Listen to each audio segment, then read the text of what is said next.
প্রিয় কৃষক ভাই, সবাই কেমন আছেন? আশা করি সবাই ভালো আছেন। আজকে আমি আপনার মাঝে একটি বিষয় শেয়ার করব। যে সকল ভাই বোন কলা চাষ করেছেন, কলার কাঁধি মোটা করতে চান, এই ভিডিওটি শুধু তাদের জন্য। তো এই তো দেখুন, আমার সামনে একটি কলা রয়েছে। এই কলাটি এখনও ফুল পড়ে নাই।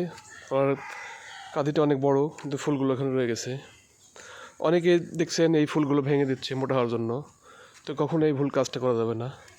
যদি কখনো এই ভুল কাজটি করেন, যখন ফুল ভাঙবেন দেখবেন কলার ফুলের নিচ থেকে সুন্দর সাদা আঠা বের হয়ে যাচ্ছে। এটা কিন্তু তার শক্তি, কলার কিন্তু এটা ক্যালসিয়াম। তো যখন এটা ভেঙে দেবেন দেখবেন এগুলো বের হয়ে যাবে।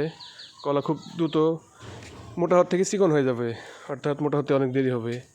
সুতরাং যে সকল চাষি ভাইগণ মানুষকে ঠকানোর জন্য বা মানুষের কথা শুনে কাজ করছেন, কখনো এটা করবেন না। আর তাহলে আপনার কলা খুব একটা মোটা হবে না, প্লাস সফল পাবেন না।